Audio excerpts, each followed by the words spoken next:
Somewhere out in the universe, there is a place where space itself ends.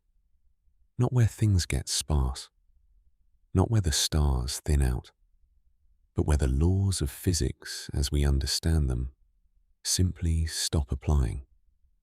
I've spent a long time reading about black holes, and every time I come back to them, I leave feeling smaller in a way that's somehow comforting. Like the universe is so much bigger than whatever I was worried about today. So let me tell you what black holes actually are. Not the Hollywood version, the real one. And I promise, by the time we're done, you'll understand something genuinely strange and beautiful about the fabric of the cosmos. It starts with gravity. You already understand gravity. You felt it your whole life. That pull toward the center of the earth, the reason things fall. Einstein showed us something deeper about it though. He said gravity isn't really a force being broadcast outward from an object. It's more like a curve, a dip in the fabric of space and time itself. Imagine a heavy bowling ball placed on a stretched rubber sheet. The sheet bends. Other objects near it roll toward the dip. That's gravity. Mass bends space, and objects follow the curve. Now imagine the mass gets denser, smaller in size but heavier. The dip gets steeper. Then imagine it gets so dense, so compressed, that the dip becomes a hole with no bottom. That's a black hole, not a void in space, not an absence. A point of such extreme density that the curvature of space around it becomes infinite. Physicists call this point a singularity. Around that singularity is the part that matters for everything outside it, the event horizon. The event horizon isn't a surface, not a wall, not a physical barrier you could touch. It's a mathematical boundary, the point of no return. The place where, if you crossed it, the escape velocity, the speed you'd need to leave, would exceed the speed of light. And since nothing with mass can travel faster than light, nothing that crosses the event horizon can ever come back. Not matter, not energy, not information, not even light itself, which is why we call them black holes. Here's the part I find most beautiful and most disorienting. If you were falling into a black hole and you looked back at the universe behind you, time outside would appear to speed up. You'd watch stars being born and dying in what felt like moments. The history of everything playing on fast forward. Meanwhile, to someone watching you from a safe distance, you would appear to slow down. You'd approach the event horizon, and you would seem to freeze there.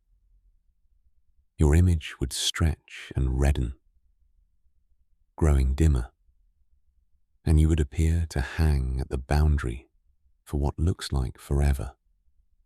Two different experiences of the same moment, both of them true. This is what general relativity means when it says space and time are not fixed. They bend, they stretch.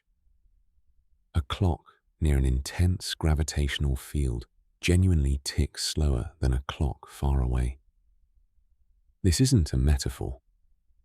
GPS satellites have to correct for it constantly, or your phone's map would drift by miles each day. Gravity doesn't just pull things. Gravity slows time. Black holes come in a few different sizes. Stellar black holes form when a massive star, something around 20 or more times the mass of our sun, runs out of fuel and collapses under its own gravity. The outer layers explode outward in a supernova. The core, if it's heavy enough, collapses inward past the point of no return.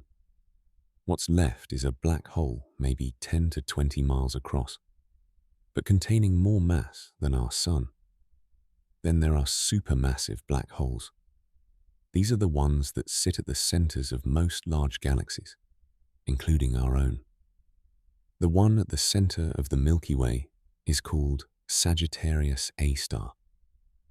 It contains roughly 4 million times the mass of our Sun, packed into a region not much larger than our solar system.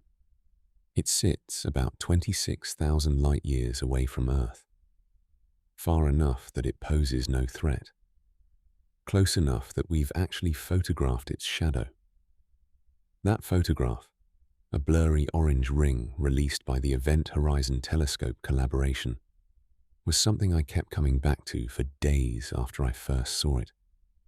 Because that smudge of orange, that faint, imperfect circle, that's a real image of the boundary where our physics breaks. Not a simulation, not an artist's rendering, a photograph. And something about that feels important in a quiet way. The fact that humans turn their instruments toward the darkest possible thing in the universe and found a ring of light. There's a physicist named John Wheeler who spent his career thinking about black holes. And he said something once that has stayed with me. He said the black hole teaches us that space can be crumpled up like a piece of paper into an infinitely small dot, and that time can be extinguished like a flame. I think about that when everything feels heavy, when the small worries stack up and the day felt too long. The universe contains places where time stops, where space folds into itself. And here we are, tiny and temporary, on a pale rock circling a medium star, somehow aware of all of it. That awareness is a strange gift. Let yourself rest in it tonight.